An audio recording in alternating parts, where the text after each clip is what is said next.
Hello everyone, myself Viraj Tagadiya. સ્વાગત છે તમારું યુટ્યુબ ચેનલમાં. આજે આપણે જોઈશું જેઈઈ મેઇનની જે ફર્સ્ટ શિફ્ટ છે 27 જુલાઈ, જે મોર્નિંગ શિફ્ટ છે એમાં જે કેમિસ્ટ્રીનું પેપર છે એનું સોલ્યુશન આજે આપણે જોઈશું. તો ફર્સ્ટ ક્વેશ્ચન છે, મિથેનની આયોડિન સાથેની એક રિએક્શન આપી છે, એમાં CH3I અને HI સાથેની પ્રક્રિયા છે. પ્રશ્ન પૂછ્યો છે કે નીચેનામાંથી કયો પ્રતિગામી પ્રક્રિયાને બંધ કરી શકે છે. પ્રતિગામી એટલે જે આપણે ફોરવર્ડ અને બેકવર્ડ રિએક્શન કહીએ છીએ, પુરોગામી અને પ્રતિગામી પ્રક્રિયા. તો પ્રતિગામી પ્રક્રિયાને બંધ કરવા માટે નીચેનામાંથી કયો પ્રક્રિયક ઉમેરીશું? તો અહીંયા તમે જોઈ શકો છો કે અહીં જે HI જે આપ્યો છે આપણને, HI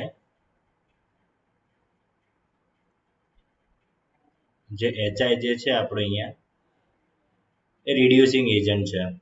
તો HI શું કરશે? HI ની ઓક્સિડેશન અવસ્થા -1 છે, જ્યારે આયોડિનની ઓક્સિડેશન સ્ટેટ કેટલી છે? 0. HI ની ઓક્સિડેશન -1 છે, મતલબ -1 થી 0 તરફ જાય છે, ઓક્સિડેશન થાય છે. પણ આ જે પ્રતિગામી પ્રક્રિયા છે એને આપણે બંધ કરવી છે.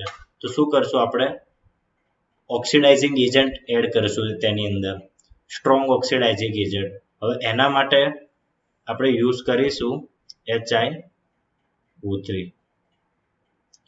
અહીં જે એમોનિયા છે એ એક્વિયસ સ્ટેટમાં છે, જલીય એમોનિયા, પણ તે ના કરી શકે, તેટલા માટે આપણે HiO3 નો યુઝ કરીએ છીએ. NCERT નો ડાયરેક્ટ ક્વેશ્ચન છે, પેજ નંબર 373 ઉપર આપેલો છે, લેફ્ટ સાઈડ. તો તે આપણે જોઈ શકીએ છીએ, ડાયરેક્ટ ક્વેશ્ચન છે. અને આ જે HI છે એ પ્રતિગામી પ્રક્રિયા, HI જે છે એ શું કરશે? પ્રતિગામી પ્રક્રિયા તરફ રિએક્શનને ધકેલશે, પણ ધકેલતું બંધ કરવા માટે તેની અંદર આપણે શું ઉમેરશું? HiO3, જેની HI સાથે પ્રક્રિયા થાય અને ન્યુટ્રલાઇઝિંગ તટસ્થીકરણની પ્રક્રિયાથી પ્રતિગામી પ્રક્રિયાને અટકાવશે. ઠીક છે. બીજો ક્વેશ્ચન જોઈએ છીએ આપણે. સેકન્ડ ક્વેશ્ચન છે, સાયક્લિક સ્ટ્રક્ચર આપ્યું છે, OH છે પ્રાઇમરી, એનું એસિડિફિકેશન કર્યું છે. તો સૌથી પહેલા શું થશે? અહીંથી H3PO4 ફોસ્ફોરિક એસિડ એ હાઇડ્રોજનનો સોર્સ છે. તો આ OH ઉપર જે લોન પેર છે એ હાઇડ્રોજન ઉપર એટેક કરશે અને શું બનાવશે? OH2 બનાવશે. ઠીક છે. પણ આ OH2 કેવો છે? અનસ્ટેબલ છે, તરત રિમૂવ થઈ જશે અને આપણી પાસે એક સ્પીસીસ બતાવશે. સોલ્યુશનમાં જોઈ શકો છો તમે, આ જે લોન પેર છે H+ પર એટેક કરે છે અને OH2 ને રિમૂવ કરે છે. પાણી દૂર થશે, ત્યારબાદ કેટાયન બનશે. હવે કેટાયન સાથે આ છે આલ્ફા કાર્બન, તો આલ્ફા કાર્બન ઉપર શું છે? હાઇડ્રોજન. તેના લીધે શું થશે? 1,2 હાઇડ્રેટ શિફ્ટ થશે, સ્ટેબલ કાર્બોકેટાયન જનરેટ થવા માટે. ઓકે, તો આ જે છે એ પ્રાઇમરી કાર્બોકેટાયન છે. જ્યારે 1,2 હાઇડ્રેટ શિફ્ટ થશે તો એ ટર્શરી કાર્બોકેટાયન બનશે અને ત્યારબાદ તેમાંથી એલિમિનેશન મતલબ કે વિલોપન પ્રક્રિયા થશે અને અહીંથી હાઇડ્રોજન છે એ રિમૂવ થશે આ રીતે. ઠીક છે. હીટિંગ કન્ડિશન આપી છે, ગરમ કરવાનું છે, એટલા માટે અહીંયા ડબલ બોન્ડ બનશે. અને ત્યારબાદ જે સ્ટેપ બી છે, આ આપણી શું બન્યો? એ છે. એ ત્યારબાદ હાઇડ્રોબોરેશન ઓક્સિડેશન પ્રક્રિયા, જે ચેપ્ટર ક્લાસ 12માં આપણે આલ્કોહોલ ફિનોલ વાળું જે ચેપ્ટર છે તેની અંદર આવે છે હાઇડ્રોબોરેશન રિએક્શન. ડબલ બોન્ડની અંદર જ્યાં વધારે હાઇડ્રોજન છે, મતલબ કે અહીંયા તો હાઇડ્રોજન જ નથી, અહીંયા જે એક હાઇડ્રોજન છે તે શું થશે? OH જોડાઈ જશે અને ફાઇનલ આપણને પ્રોડક્ટ શું મળશે? આવડે. તો આ વાળી જે પ્રોડક્ટ છે, સાયક્લિક સ્ટ્રક્ચર ઉપર OH નું વિસ્થાપન થાય છે, એ આપણી પ્રોડક્ટ છે. ઠીક છે. આન્સર એ આવશે. 3 નંબરનો ક્વેશ્ચન જોઈએ.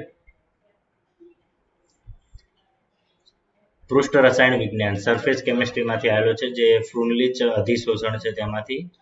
X/m બરાબર Kp1n ઘાત. પ્રશ્ન એવો પૂછવામાં આવે છે કે જ્યારે દબાણ બમણું કરવામાં આવે છે અને સાંદ્રતા 64 ગણી થાય છે. દબાણ છે, આ જે દબાણ છે એ બમણું કરીએ તો સાંદ્રતા x/m મતલબ સાંદ્રતા 64 ગણી થાય છે. સોલ્યુશનમાં જોઈ શકીએ છીએ મેં અહીંયા દબાણ છે એ લેફ્ટ સાઈડ લખ્યું છે અને સાંદ્રતા જમણી બાજુ લખ્યું છે. તો એનો મિનિંગ એ છે કે દબાણ બમણું થાય છે ત્યારે સાંદ્રતા 64 ગણી થાય છે. તો આવું ક્યારે પોસિબલ બને? 1/n બરાબર કેટલા થાય? જનરલી આપણને n ની વેલ્યુ પૂછી છે, પણ જો આપણે અહીંયા 1/n ની વેલ્યુ શોધી નાખીએ તો આપણને ખબર પડી જાય કે n ની વેલ્યુ કેટલી હશે. તો એક જનરલ મેથ્સ જોઈએ આપણે તો 64 ની વેલ્યુ લાવવા માટે હું 2 ની કેટલી ઘાત વડે ગુણું, મતલબ 2 ની કેટલી ઘાત કરું તો આન્સર 64 આવે. તો 2 ની હું 6 ઘાત કરીશ આ રીતે, મતલબ 2 ગુણ્યા 2 ગુણ્યા 2 ગુણ્યા 2 ગુણ્યા 2 ગુણ્યા 2 એવી રીતે. તો ટોટલ આવી રીતે 6 ઘાત કરીશું તો આપણને શું આન્સર મળશે? 64. હવે આપણી પાસે જે આન્સર છે એ 1/n બરાબર 6 આવ્યું. તો n બરાબર શું આવશે? 1/6. આપણને પ્રશ્નમાં n ની કિંમત મૂકી છે, તો n પૂછી છે, તો n બરાબર શું આવશે? 1/6. તો આ આન્સર છે આપણો. ઠીક છે. 4th નંબરનો ક્વેશ્ચન જોઈશું. CO અને NO+ ના બંધ ક્રમાંકનો તફાવત x/2 છે. તો x ની કિંમત શોધો. CO નો બંધ ક્રમાંક શું છે? CO નો બંધ ક્રમાંક 3 છે. ટોટલ ઇલેક્ટ્રોન કેટલા છે? 14. તો જે એક શોર્ટ ટ્રેક હોય છે જે 13, 14, 15 અને 16. તો જ્યારે ઇલેક્ટ્રોન 14 હોય ત્યારે બંધ ક્રમાંક જનરલી કેટલો હોય? 3. 15 હોય તો 2.5, 16 હોય તો 2 અને 13 હોય તો અગેન 2.5. તો CO માં ટોટલ ઇલેક્ટ્રોન કેટલા છે? 14. ઠીક છે. 14 ઇલેક્ટ્રોન છે, બંધ ક્રમાંક 3 છે. NO+ માં કુલ કેટલા ઇલેક્ટ્રોન? 15 ઇલેક્ટ્રોન હોય છે, પરંતુ પ્લસ આપ્યું છે.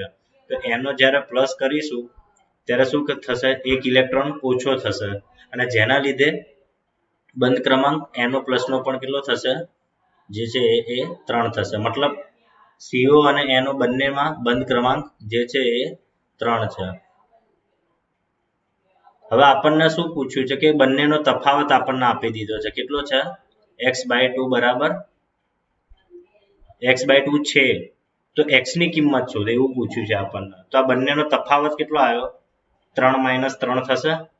CO નો બંધ ક્રમાંક 3, NO નો બંધ ક્રમાંક 3. હવે આ બંનેનો તફાવત પૂછ્યો છે આપણને. આ મતલબ 3 - 3 કેટલો થશે? 0. હવે એમ પૂછ્યું કે CO અને NO+ બંધ ક્રમાંકનો તફાવત x/2 છે. મતલબ કે x/2 બરાબર કેટલો થશે? 0. તો x ની વેલ્યુ કેટલી? 0.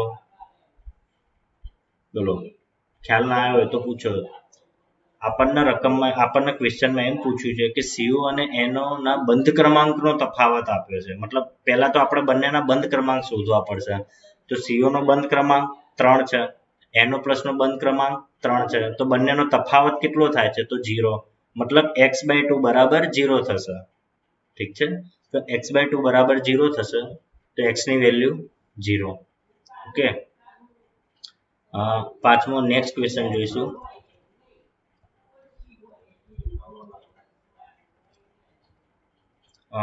પાંચમો ક્વેશ્ચન આપણે જોઈ લીધો છે આગળ. મિથાઇલ આયોડાઇડની આયોડીન સાથેની જે પ્રક્રિયા છે તો પ્રતિગામી પ્રક્રિયા ધીમી પાડે છે. તો આન્સર છે એનો HiO3. આપણે જે ઓલરેડી ફર્સ્ટ ક્વેશ્ચન જ જોઈ લીધો છે. 6થા નંબરનો ક્વેશ્ચન જોઈશું આપણે. ઓકે. નીચેનામાંથી કયું વિધાન એ એલિંગહામના ગ્રાફ માટે યોગ્ય નથી? જે આપણે એલિંગહામ ડાયાગ્રામ આવે છે ધાતુ કર્મ વિધિ, 12th ની અંદર ચેપ્ટર છે તત્વોનું અલગીકરણ અને તેના સિદ્ધાંતો. એમાં એલિંગહામ ડાયાગ્રામ આપે છે જે જનરલી શેના વર્સિસ હોય છે? તો મુક્ત ઉર્જા વર્સિસ ટેમ્પરેચરનો જે ગ્રાફ આપેલો હોય છે તો તે શેના વિશે માહિતી આપે છે? તેના ઉપરથી આપણને વિધાન પૂછ્યા છે. તો આ મુક્ત ઉર્જા વર્સિસ સમયનો જે ગ્રાફ છે એ આપણને એ ઓપ્શનમાં કીધું છે ગ્રાફ એ કલા અથવા જે ફેઝ કઈ અવસ્થા, ઘનમાંથી વાયુ, ઘનમાંથી પ્રવાહી, પ્રવાહીમાંથી વાયુ, એના વિશેની સમજૂતી આપે છે. બિલકુલ આપે છે. મતલબ એ વિધાન તો સાચું જ છે. ગ્રાફ એ બી વિધાન એવું છે ગ્રાફ એ પ્રક્રિયા દરના વિશેની માહિતી આપે છે. ના, પ્રક્રિયાના દર વિશે કોઈ માહિતી આપતું નથી, બરાબર. તો આ બી સ્ટેટમેન્ટ ખોટું છે, એ સ્ટેટમેન્ટ સાચું છે. ગ્રાફ એ મુક્ત ઉર્જા વિશેની સમજૂતી આપે છે. મુક્ત ઉર્જાનો તો ગ્રાફ છે, મતલબ એની તો સમજૂતી આપે જ છે. ગ્રાફ એ ઓક્સાઇડના રિડક્શન વિશેની પણ માહિતી આપે છે, બિલકુલ આપે છે, કારણ કે એલિંગહામ ડાયાગ્રામ ઉપરથી આપણે કાર્બન પ્લસ O2 ની પ્રક્રિયા કરીને કાર્બન મોનોક્સાઇડ મતલબ ઓક્સાઇડ વિશેની પણ આપણને માહિતી મળી શકે છે. કારણ ગ્રાફ એનસીઆરટીમાં અલગ અલગ રીતે દર્શાવેલ છે, કઈ રીતે થશે એની માટે ડીપમાં જવું પડશે. પણ અત્યારે જે ક્વેશ્ચન જે રિલેટેડ પૂછ્યું છે એના વિશે જો વાત કરીએ આપણે, તો સી અને ડી પણ કરેક્ટ છે, સાચું છે. તો કયું વિધાન એલિંગહામ ગ્રાફ માટે યોગ્ય નથી પૂછ્યું છે, મતલબ બી વિધાન છે એ યોગ્ય નથી. તો જવાબ જે છે એ બી આવશે. ક્વેશ્ચનને પ્રોપર પહેલા તો સમજવાનું જે છે એ અગત્યનું છે કે પ્રશ્નમાં શું પૂછ્યું છે કે નથી, એ ખાસ જોવું અને એને રિલેટેડ આપણે ક્વેશ્ચન સોલ્વ કરીશું. ઓકે, 7મા નંબરનો એક ક્વેશ્ચન છે, બહુ જ ઇઝી ક્વેશ્ચન છે, ડાયરેક્ટ એનસીઆરટી બેઝ છે. જો જેઈ મેઇનમાં ડાયરેક્ટ ક્વેશ્ચન બેઠો પૂછાતો હોય છે ક્યારેક, ઠીક છે, તો બહુ એડવાન્સ જેટલું એનું લેવલ નથી હોતું. પણ એનસીઆરટી તમારે ઇનઓર્ગેનિકમાં તો ખાસ તમારે એનસીઆરટી જ કરવી પડશે, એને બહારનું બહુ જ ઓછું પૂછાય છે. તો 7મા નંબરનો ક્વેશ્ચન જોઈએ આપણે. એમાં આપ્યું છે પહેલા H4P2O7, H4P2O6, H4P2O5. તેમાં ફોસ્ફરસની ઓક્સિડેશન અવસ્થા પૂછી છે. તો ફોસ્ફરસની ઓક્સિડેશન અવસ્થા શું થશે? તો સૌથી પહેલા શું કરશું, ડાયરેક્ટ જોઈ લઈશું કે એના સ્ટ્રક્ચર છે જે આપણે ડ્રો કરેલા. તો આ જે સ્ટ્રક્ચર છે એ H4P2O7 છે, પાયરોફોસ્ફોરિક એસિડ. આમાં PP સિંગલ બોન્ડ છે, થોડું ડાર્ક દર્શાવ્યું છે પણ PP સિંગલ બોન્ડ છે. એ જે છે હાઇપોફોસ્ફોરિક એસિડનું છે અને આ બાજુ જે રાઈટ સાઈડ છે H4P2O5 તે છે પાયરોફોસ્ફોરિક એસિડનું. તો ત્રણેયમાં ઓક્સિડેશન અવસ્થા કેટલી થાય? ડાયરેક્ટ એનસીઆરટીમાં જે કોઠો આપેલો છે તેમાં પરથી કહી શકીએ કે પાયરોફોસ્ફોરિક એસિડની +5, હાઇપોફોસ્ફરસમાં +4 અને પાયરોફોસ્ફોરિકમાં +3, મતલબ +5, +4 અને +3 ઓક્સિડેશન સ્ટેટ થશે. બહુ જ ઇઝી ક્વેશ્ચન પૂછાઈ ગયો છે 7મા નંબરનો. નેક્સ્ટ ક્વેશ્ચન જોઈએ, 8મું. આ જે છે 8 નંબરનો ક્વેશ્ચન છે, જો કોબાલ્ટ એમોનિયા 3 ટાઈમ્સ અને NO2 3 ટાઈમ્સમાં ભૌમિતિક સમઘટકો A હોય, એક છે A અને એક છે આપણી જોડે B, A હોય તથા ક્રોમિયમ ઓક્ઝેલેટ 3 ટાઈમ્સમાં ભૌમિતિક સમઘટકો B હોય, મતલબ કે આ A છે એ શું છે આપણી જોડે cobalt ammonia 2 ટાઈમ્સનું NO2 3 times. Okay, અને B શું આપ્યું છે આપણને ક્રોમિયમ C2O4 3 ટાઈમ્સ. ઠીક છે, તો આને આપણે A કીધું છે અને આને આપણે B કીધું છે. તો A પ્લસ B જણાવો, આપણને પ્રશ્નમાં પૂછ્યું છે A પ્લસ B નો સરવાળો જણાવો. તો એ જે છે એમાં આપણે સૌથી પહેલા એ જોવાનું કે ભૌમિતિક સમઘટકો કયા બને.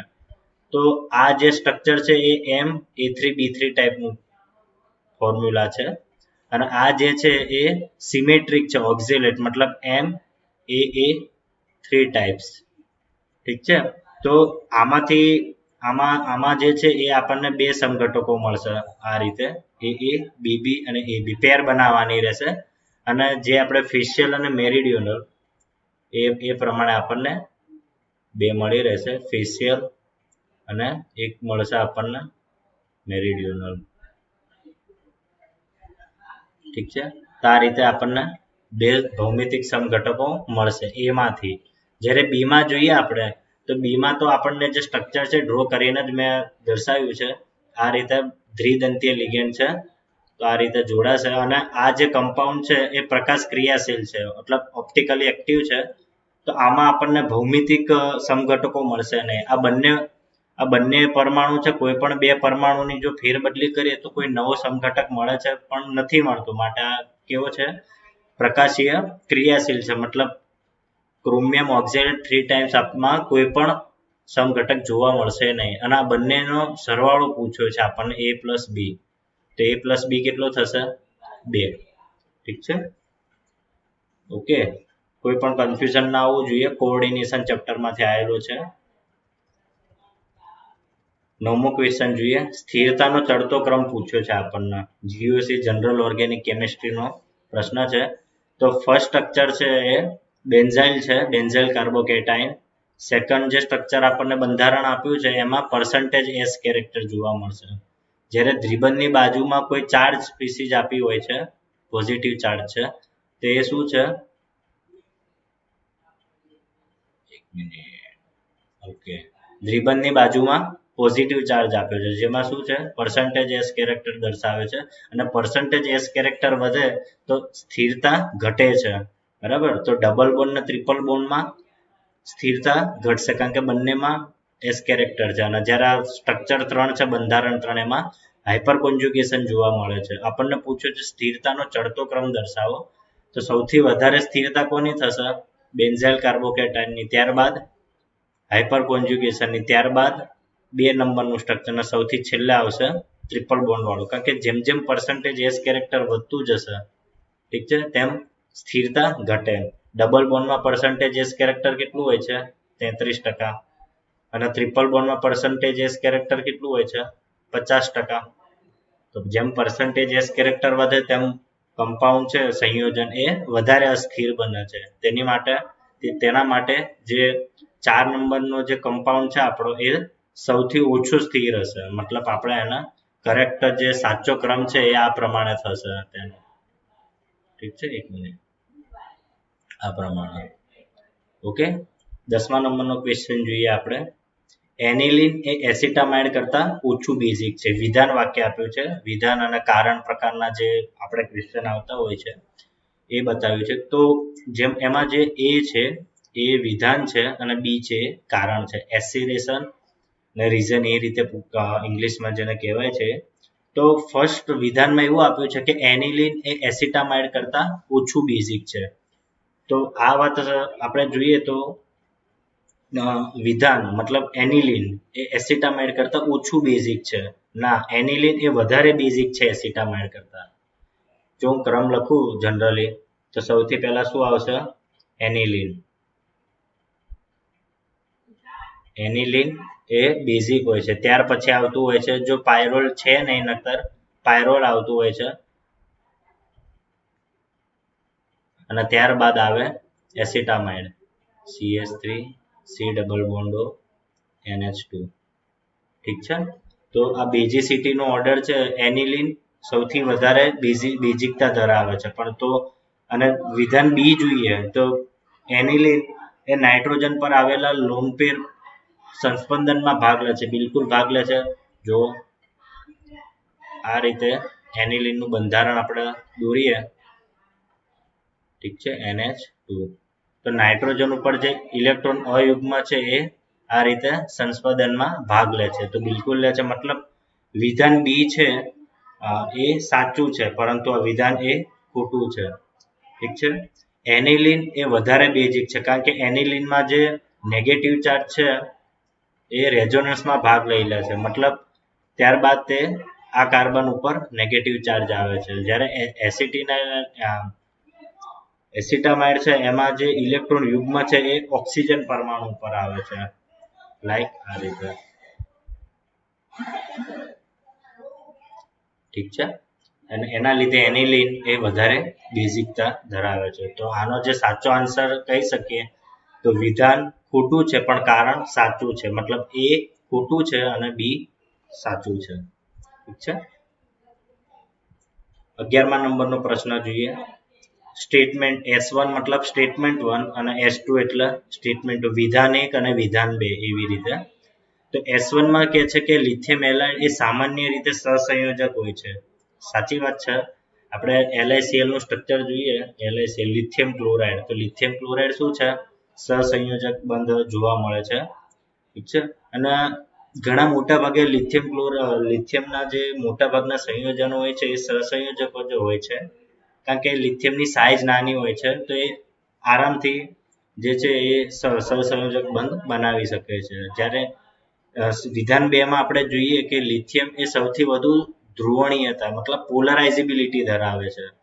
તો પોલરાઇઝેબિલિટી છે એ એનાયન માટે હોય છે, જે નેગેટિવ ચાર્જ સ્પીસીઝ હોય છે એનાયન, એના માટે જનરલી જોવામાં આવે છે. પરંતુ લિથિયમ તો કેટ આયન છે, મતલબ આ જે સ્ટ્રક્ચર છે એ અહીંયા ખોટું પડે છે. મતલબ સ્ટેટમેન્ટ 1 તો સાચું છે પણ સ્ટેટમેન્ટ 2 સત્ય નથી. ઠીક છે, તો એનો સાચો આન્સર છે, જે સાચો જવાબ એ આવશે ઓપ્શન બી. ઓકે, 12મા નંબરનો ક્વેશ્ચન જોઈએ. રુધરફોર્ડના જે સોનાનો વરખનો પ્રયોગ છે, ગોલ્ડ ફોઇલ એક્સપેરિમેન્ટ, એ હાઇડ્રોજનના વર્ણપટને સમજાવી શકતો નથી. પહેલું સ્ટેટમેન્ટ આપણને એવું કહે છે કે રુધરફોર્ડના જે સોનાના વરખનો પ્રયોગ છે એ હાઇડ્રોજનના વર્ણપટને સમજાવી શકતો નથી. બિલકુલ સાચી વાત છે, કારણ કે રુધરફોર્ડ છે એ કેન્દ્ર વિશેની માહિતી આપે છે આપણને, ઇલેક્ટ્રોન વિશેની. જ્યારે હાઇડ્રોજનના સ્પેક્ટ્રમ છે એ ઇલેક્ટ્રોન વિશેની સમજૂતી આપે છે. તો મતલબ કેન્દ્ર અને ઇલેક્ટ્રોન બંને અલગ અલગ થઈ જાય છે. માટે રુધરફોર્ડનો જે સોનાના વરખનો જે પ્રયોગ છે એ હાઇડ્રોજનના સ્પેક્ટ્રમને સમજાવી શકતો નથી. મતલબ સ્ટેટમેન્ટ 1 સત્ય છે. જ્યારે સ્ટેટમેન્ટ 2 જોઈએ તો બોહરનો નમૂનો એ હાઇઝનબર્ગના અનિશ્ચિત સિદ્ધાંતને સમજાવી શકતો નથી. આ પણ વાત સાચી છે. હાઇઝનબર્ગે એમ કહ્યું છે કે કોઈ પણ કક્ષામાં 2 ઇલેક્ટ્રોન એક સાથે મતલબ પેરેલલી આવી ન શકે. મતલબ પહેલા આ રીતે થશે અને ભરાઈ જાય ત્યારબાદ એનું પેરિંગ થશે. ઠીક છે, અને બોહરનો જે નમૂનો છે એ બંને કોન્ટ્રાડિક્ટ થઈ જતું હોય છે એનું એકબીજા માટે. ઠીક છે,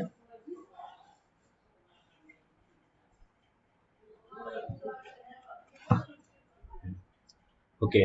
તો હાઇઝનબર્ગ એમ કે છે કે એનું એક્ઝેક્ટ લોકેશન છે એ જાણી શકાતું નથી, પરંતુ બોહર એમ કે છે કે તેનું કક્ષામાં એક્ઝેક્ટ લોકેશન જાણી શકાય છે.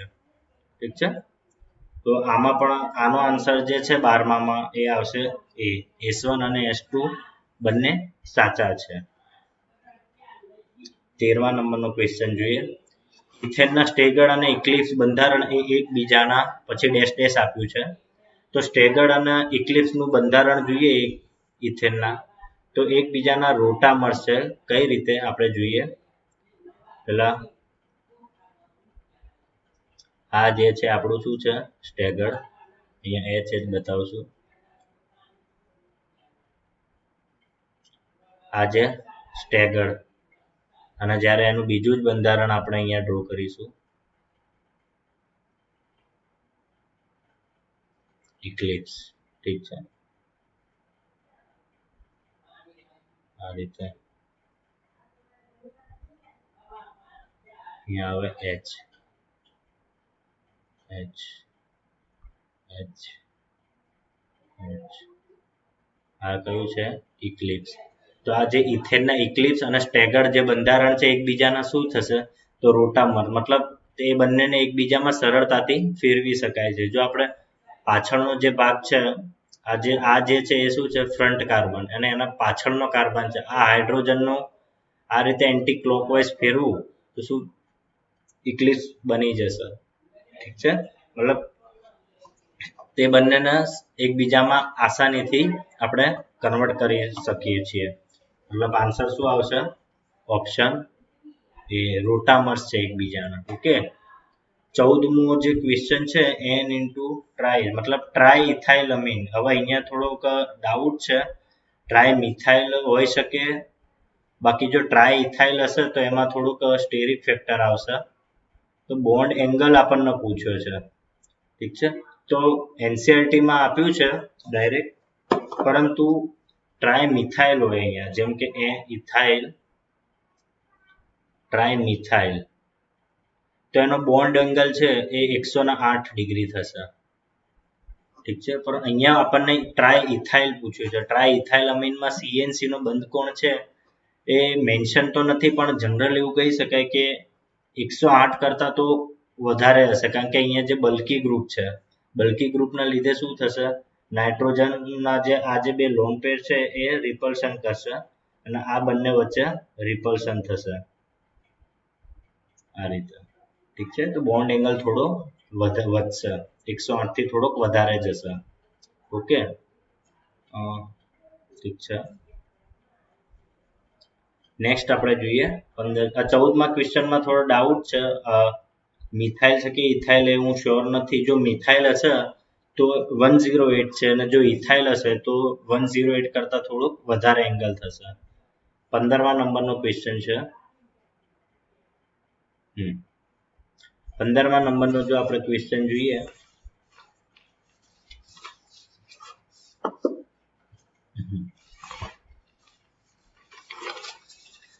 15મા નંબરના ક્વેશ્ચનમાં આપણને પૂછ્યું છે કે મોનોસેકેરાઇડ અને ડાયસેકેરાઇડ એ કઈ ટેસ્ટ વડે અલગ પાડી શકાય છે. જે જૈવિક અણુઓ વાળું જે ચેપ્ટર છે 12 સાયન્સની અંદર 12થમાં ઓર્ગેનિક કેમિસ્ટ્રીમાં, તો એમાં મોનોસેકેરાઇડ અને ડાયસેકેરાઇડને અલગ પાડવા માટે વિવિધ ટેસ્ટો છે. આન્સર છે આનો બારફોઇડ ટેસ્ટ. ઠીક છે. ટોલેન્સ ટેસ્ટ છે એ જનરલી આલ્ડીહાઇડની પરખ માટે આવે છે અને આલ્ડોઝ અને કીટોઝને અલગ કરી શકાય, પરંતુ તે હેમી એસિટાલ હોય તો આપણા એ બેને અલગ કરી શકીએ, પરંતુ અહીંયા એવું કોઈ કીધું નથી. આપણને ડાયરેક્ટ એટલું જ કીધું છે કે મોનોસેકેરાઇડ અને ડાયસેકેરાઇડને અલગ પાડી શકાય. બારફોઇડ ટેસ્ટ જે છે એ માત્ર મોનોસેકેરાઇડ માટે જ યુઝ થાય છે અને મોનોસેકેરાઇડની હાજરી છે કે નહીં તે આપણને જાણકારી આપે છે. મતલબ બંને એકબીજાને અલગ કરી શકાય છે. ધારો કે કોઈ મિશ્રણ છે એની અંદર આપણે મોનોસેકેરાઇડ પણ છે અને ડાયસેકેરાઇડ પણ છે, પરંતુ જો આપણે બારફોઇડ ટેસ્ટ કરીશું અને જો પોઝિટિવ આવશે તો મોનોસેકેરાઇડ છે એને આપણે અલગ કરી શકશું. મતલબ મોનોસેકેરાઇડ અને ડાયસેકેરાઇડ એમ બંને અલગ થઈ શકશે. ઠીક છે. સેલ્વિનોફ ટેસ્ટ છે એ જનરલી આલ્ડોઝ અને કીટોઝ માટે યુઝ થતી હોય છે. તો એ બંનેને ડિફરન્શિએટ કરવા માટે સેલ્વિનોફ ટેસ્ટનો ઉપયોગ થાય છે. અને આયોડિન ટેસ્ટનો જે યુઝ છે કે MnO4ની જે મેથડ હોય છે એની માટે બેયરની કસોટીમાં ને લાઈક પ્રેક્ટિકલ વર્કમાં એનો યુઝ થાય છે. નેક્સ્ટ ક્વેશ્ચન જોઈએ 16 નંબરનો. નીચેનામાંથી કોણ મતલબ કયું સંયોજન કયું બંધારણ એ 2,4-DNP મતલબ 2,4 ડાયનાઇટ્રો ફિનાઇલ હાઇડ્રેઝિન સાથે નારંગી રંગ આપે છે? તો આલ્ડીહાઇડ અને કીટોનમાં જે ચેપ્ટર જે છે તેનું બંધારણ પહેલા તો આપણે જોઈએ શું થશે.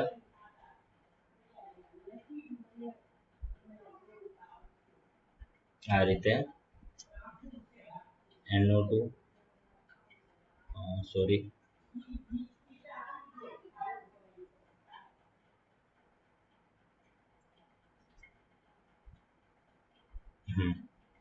એક છે અહીંયા સોરી NO2 અને NO2 2,4 ડાયનાઇટ્રો ફિનાઇલ હાઇડ્રેઝિન અને એની આપણે અહીંયા શું હશે NH2 હશે. આ બંધારણ છે. જનરલી આલ્ડીહાઇડ અને કીટોન એની આપણે NH2 અને Z એની સાથે પ્રક્રિયા કરવાની હોય છે અને આપણને પ્રોડક્ટ મળે છે. તો આ જે Z કમ્પાઉન્ડ છે એ શું છે? આ રહ્યું 2,4 ડાયનાઇટ્રોફિનાઇલ હાઇડ્રેઝિન. તો એમાંથી શું થશે? પાણીનો અણુ દૂર થઈ જશે H2O અને આપણને શું મળશે? 2,4 ડાયનાઇટ્રોફિનાઇલ હાઇડ્રેઝિન. હાઇડ્રેઝિનમાં કન્વર્ઝન થઈ જશે. તો આ તો એસ્ટર છે, નહીં આપે. આ પણ એસ્ટર છે. આલ્ડીહાઇડ હોવો જોઈએ અથવા કીટોન હોવો જોઈએ. આ પણ એસિડ છે તો નહીં આવે. તો માત્ર આન્સર શું આવશે? એ. ઠીક છે. આલ્ડીહાઇડ અને કીટોન જે ચેપ્ટર છે ઓર્ગેનિક 12th સાયન્સની અંદર તેમાંથી આ ક્વેશ્ચન આવે છે. 17મા નંબરનો ક્વેશ્ચન છે. બહુ જ ઈઝી ક્વેશ્ચન પૂછી લીધો છે. પૂછ્યું છે સ્ફટિક બંધારણ આપ્યું છે. એમાં આલ્ફા અને બીટાની વેલ્યુ છે જે 90 આપી છે, જ્યારે ગામા 120 છે. A 1.5 છે, B પણ 1.5 છે તથા C 3 છે. તો સ્ફટિક પ્રણાલી શોધો. હવે અહીંયા જે પેજ નંબર 10 ઉપર જે કોઠો આપેલો છે NCERTમાં એની ઉપર ડાયરેક્ટ ક્વેશ્ચન છે કે આ ક્વેશ્ચન તો ખોટો પડવો જ ના જોઈએ. A બરાબર B પણ C બરાબર નથી. જો A અને B ની વેલ્યુ સેમ છે પણ C ની વેલ્યુ ડિફરન્ટ છે અને આલ્ફા બરાબર બીટા 19 આપ્યો છે. આલ્ફા બરાબર બીટા 19 આપ્યો છે અને ગામાની વેલ્યુ જે છે એ 120 છે. તો આવું બંધારણ શેમાં છે? તો આન્સર છે ષટકોણીય હેક્ઝાગોનલ બંધારણ છે એ આ પ્રમાણે દર્શાવતું હોય છે. અમુક સ્ટુડન્ટો એવું કહે છે કે એમાં આલ્ફા અને ગામા છે એ 19 આપ્યા છે પરંતુ બીટાની વેલ્યુ 120 આપી છે. જ્યારે A ની વેલ્યુ 2.5 છે, C ની વેલ્યુ 3 છે અને B ની વેલ્યુ 4 છે. મતલબ A, B, C ત્રણે સરખા નથી અને આલ્ફા ગામાની વેલ્યુ 19 છે અને બીટાની વેલ્યુ 120 છે. તો બંનેના આન્સર કહી દઉં છું. મોનોક્લિનિક આવશે. જો આ રીતનું સ્ટ્રક્ચર હશે, આ રીતનું બંધારણ, આલ્ફા ગામા 19 અને beta 120, A does not equal to B, does not equal to C, તો આન્સર એનો મોનોક્લિનિક આવશે. બાકી A બરાબર B છે પણ C બરાબર નથી અને આલ્ફા બીટા 90 અને ગામા 120 હશે તો આન્સર આવશે ષટકોણીય, હેક્સાગોનલ આનો આન્સર આવશે. 18મા નંબરનો ક્વેશ્ચન જોઈએ. કોલમ 1 અને કોલમ 2 ટાઈપ ક્વેશ્ચન છે.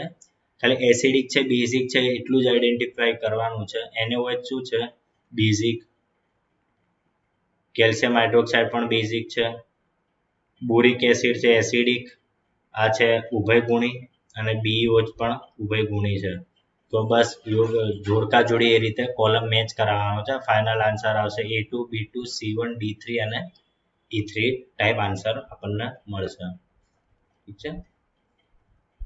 લાસ્ટ ક્વેશ્ચન છે આપણા 19મા નંબરનો. MnCl6 બંધારણ આપ્યું છે આપણને.